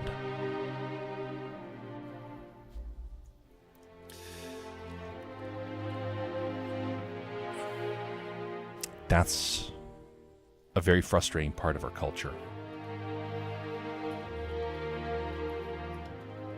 So yeah, it affects where you can live. It affects where you want to shop. It affects kind of where you and your friends want to hang out. It's a very tough sort of situation trying to figure out. And then when you put on the huge price tags, and it's like, but there's no safety around here? Like, imagine this. If you have a dog, and you were to go to some of these places, the homeless people will try and steal your dog. Because they can... Yeah, they'll try and steal your dog. They'll break into your home and make it so you are the one that gets kicked out. Now, that doesn't happen in Alaska a whole lot, but it does happen in other parts of the country. Culture's changing, though. People are no longer willing to put up with it. It took a long time for us to get to this point, though. And times are changing. Shoplifters? Yeah, shoplifters are a huge problem over here. I've seen some people do shoplifting before. I've worked jobs where I had to try and stop them. They refused to listen.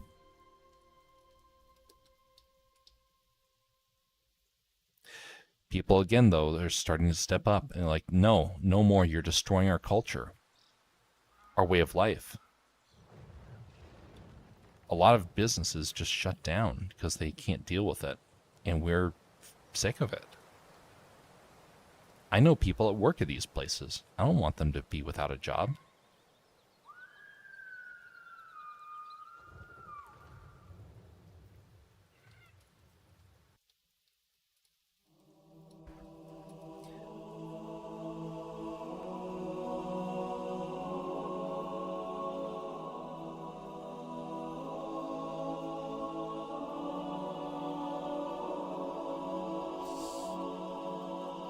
I won't dwell on that for much longer, but there's one last thing I want to mention.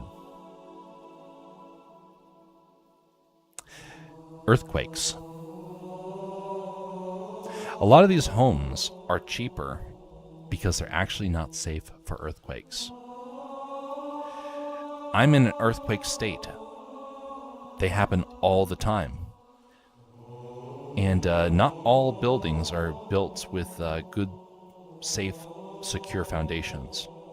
Some of them are cracked. And they're trying to lower the price because basically the house is beyond repair. And it's going to have to be bulldozed. Imagine that. You bought a house and then you find out that the foundation is broken. And in the next earthquake, your home will come crashing down on top of you. So you're required by law to change that.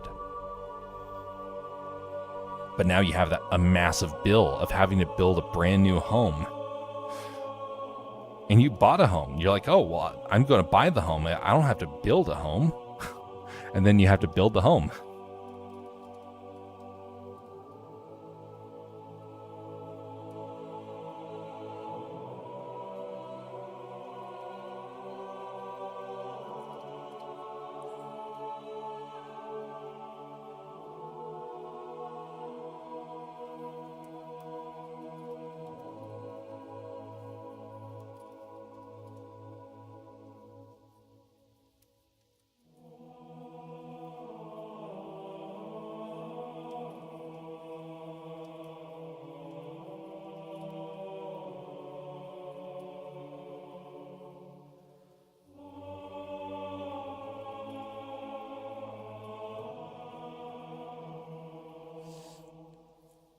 Well, we're wrapping up here because this character's almost done.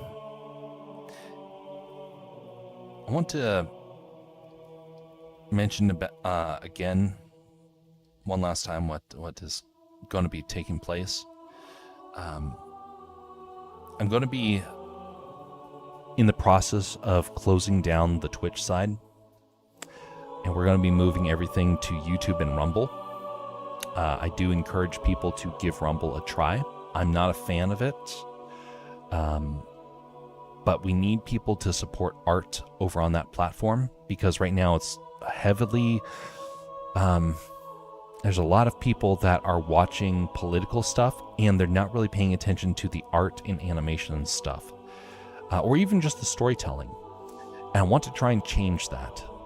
People are trying to get over there to build up the platform, but right now, not a whole lot of people. There's gamers, there's commentators, but there's not artists or storytellers. So I highly encourage people to give Rumble a try. You don't have to use it necessarily, but just in the event that you want to be able to support these streams, it does actually help out a bit to be on that platform. I do not endorse the advertisements that take place over there. I hate their advertisements, so I will apologize up front for that, because a lot of them are AI advertisements and they're scams. So avoid those ads if at all costs. But then again, it's not much better than what you find on other platforms these days.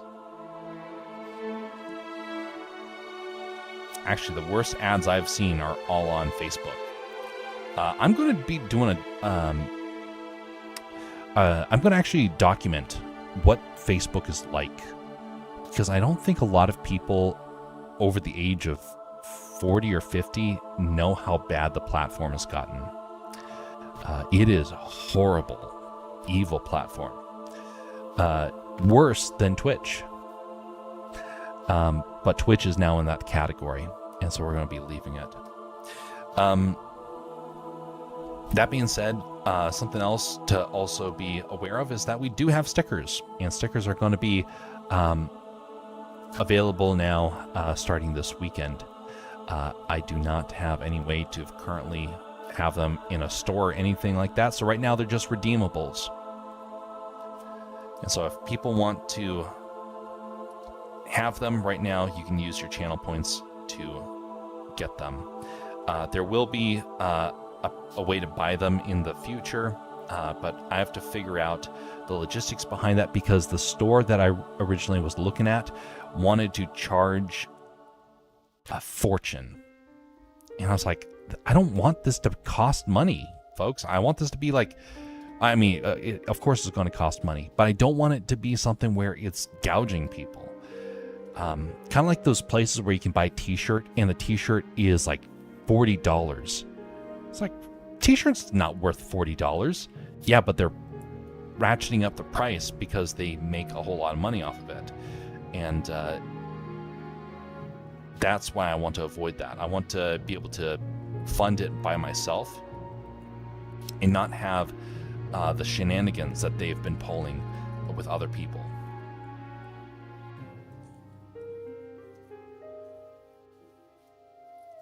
And by the way, that did happen to somebody that I know. He got a store set up just for the fandom that he had, because he had a couple thousand people, and he lost hundreds of dollars, and absolutely nothing came of it.